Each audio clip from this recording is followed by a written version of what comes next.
अस्सलाम वालेकुम। मैं हूँ राजा कामरान, आपके अपने चैनल आस्क आरके के साथ।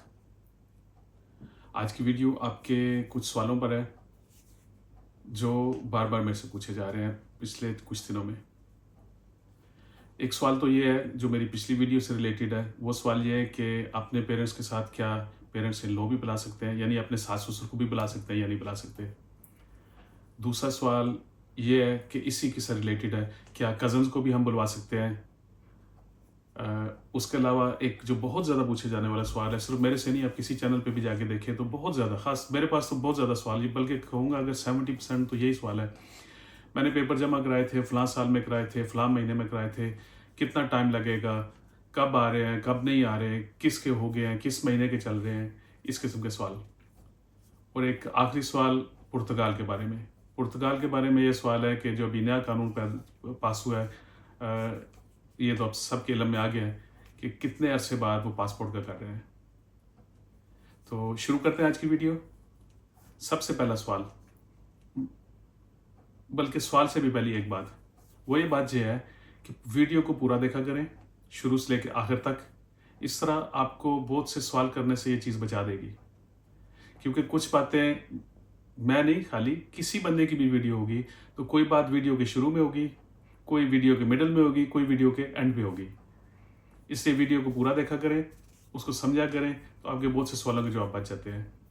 दूसरी बात, जो आप मैसेजेस भेजते हैं, चाहे इंस्टाग्राम पे भेजते हैं या यहाँ पे कमेंट्स करते हैं, और ख़ास तौर पे जो लोग जूम मीटिंग बुक करते हैं, तो एक मेहरबानी किया करें, कम से कम 24 घंटे का टाइम दिया करें रिस्पॉन्ड करने के लिए। इसके अंदर ही मैं या मेरी टीम का कोई ना कोई बंदा आपको ज़रूर जवाब दे देता है। वैसे तो मैं कोशिश करता हूँ कि मैं ज़ाती तौर पे जवाब दूँ, लेकिन अल्लाह उनको खुश रखे जो मेरे साथ हेल्प करते हैं। वरना ये इतने ज़्यादा आपके कमेंट्स होते हैं, ख़ास तौर पे इंस्टाग्राम पे, कि मेरे बस का काम नहीं है कि मैं सबको जवाब दे सकता हूँ। तो ये बात होगी कि 24 घंटे कम से कम टाइम दिया करें रिस्पॉन्ड करने के लिए, आपके कमेंट्स के लिए, आपके इंस्टा वाले मैसेजेस के लिए, और जूम मीटिंग्स के लिए जो रिक्वेस्ट आती है उसके लिए भी। ये बात ठीक होगी। तो वापस जाते हैं उस सवाल में कि सबसे पहले उसी सवाल से शुरू करते हैं जो मेरी पिछली वीडियो का है कि क्या इन लॉज को बुला सकते हैं या कजन्स को बुला सकते हैं। इस सवाल के शुरू का पहला हिस्सा आप ये इस बात समझ आए कि आपकी किसको वो कहते हैं फैमिली। स्पेन का पासपोर्ट होल्डर के लिए फैमिली किसको कहते हैं? वो कहते हैं जिस बंदे के पास पासपोर्ट है उसकी बीवी, उसके बच्चे, या उसका खामद और उसके बच्चे, उसके माँ, उसके बाप, उसकी बीवी के माँ और उसके बीवी के बाप, ये लोग फैमिली हैं। अप्लाई आप किसी के लिए भी कर सकते हैं, रिफ्यूज़ हो जाएगा।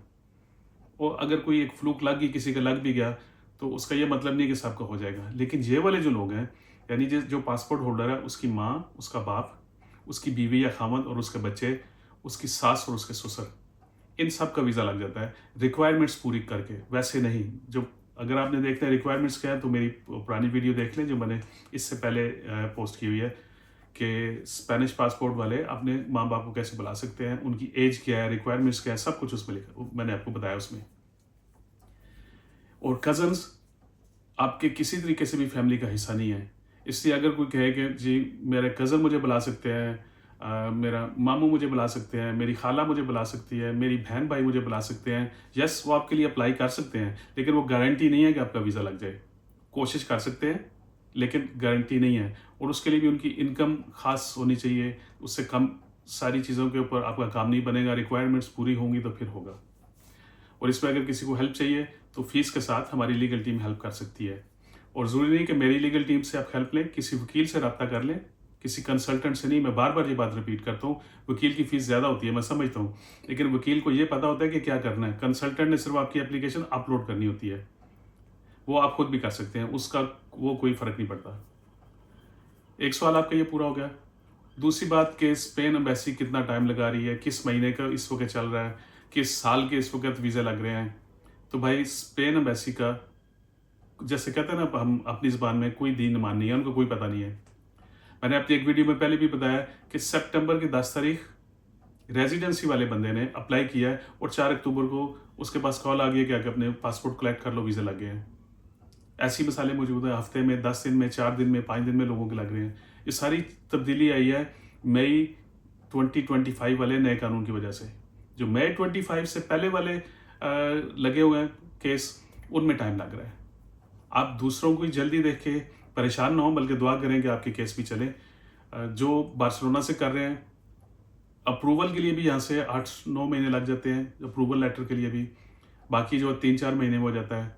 ये काफ़ी टाइम लगने वाला काम है। और उसके बाद ये है कि एम्बेसी बहुत ज़्यादा बिजी है, स्टाफ उनके पास कम है।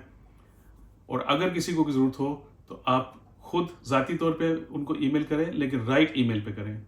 यानी जो आपका वीज़ा जिस है उसके रिलेटेड जो ईमेल एड्रेस है, जो डिपार्टमेंट है, उसको भेजें। अगर आप नहीं कर सकते तो किसी वकील से करा लें। स्पेन से किसी वकील से कराएं तो ये ज़्यादा बेहतर है। तो आखिरी सवाल वो ये है कि पुर्तगाल का क्या कानून चेंज हुआ है। पुर्तगाल ने ये चेंज किया है कि अब पासपोर्ट 10 साल के बाद मिलेगा, जैसे स्पेन में मिलता है। ये 28 अक्टूबर इस साल में, यानी अभी 2 दिन पहले ये पास हुआ है। इसके ऊपर मैं एक प्रॉपर वीडियो बना दूंगा। फिलहाल ये सिर्फ यही कंफर्म कर रहा हूँ कि जी हाँ, ये कानून बन गया है। और सिर्फ ये नहीं, स्पेन भी बहुत सी चीज़ों को चेंज कर रहा है। कुछ स्पेन ने चीज़ें लागू कर दी हैं, कुछ आस्ता आस्ता कर रहा है। जैसे मैंने आपको बताई थी वो 7200 वाली जो रायगो थी, पहले सिर्फ यह था कि आपने पैसे जमा कराने हैं और आपने रेजिडेंसी ले ली है। लेकिन अब ये चेंज हो गया। अब उसका ज़रूरी है कि आपका कोई रिश्तेदार या आपका कोई दोस्त, आपका तलक वाला बंदा, वो कोई स्पेनिश भी हो सकता है, ज़रूरी नहीं कि पाकिस्तानी हो, कोई बंदा आपकी गारंटी है किस्म के दे रहा है कि हाँ जी ये बंदा है, इसके पास काम काज तो नहीं है, ये 7200 इसे जमा करा दिया जो पूरे साल का है, अगर कुछ इसको और ज़रूरत हुई तो मैं जिम्मेदार हूँगा। उसके बाद वो भी मिल जाती है। और 7200 वाली रेजिडेंसी जो है उसका ये नहीं है कि आपने लेके हर साल 7200 करते करते 5 साल पे पहुंचेंगे। पहले साल आपको मिल गई, अब आपके पास रेजिडेंट कार्ड मौजूद है, अब आपको कामकाज मिल सकता है। आपको काम मिलेगा, उसके हिसाब से वो चलती जाएगी। और 5 साल के बाद आप भी परमानेंट हो जाएंगे, 10 साल के बाद आप भी पासपोर्ट अप्लाई कर सकेंगे। तो इसके इन सब चीज़ों के बारे में कोई सवाल हो तो ज़रूर पूछें, मैं बहुत खुशी से जवाब दूंगा। और मैं पसंद करता हूँ कि सवाल आप कमेंट्स में पूछें। इंस्टाग्राम पे सिर्फ पर्सनल चीज़ें जो यहाँ पे डिस्कस नहीं कर सकते वो पूछें। मेरे से ये नहीं पूछें कि जी वो किसका पासपोर्ट आ गया, किसका नहीं आया, क्या, ऐसे सवाल नहीं मेरे से पूछें। कमेंट्स में पूछें और मैं सबको जवाब दूंगा इंशाल्लाह। ख्याल रखिएगा अपना, मिलते हैं अगली वीडियो में, तब तक के लिए अल्लाह हाफिज़।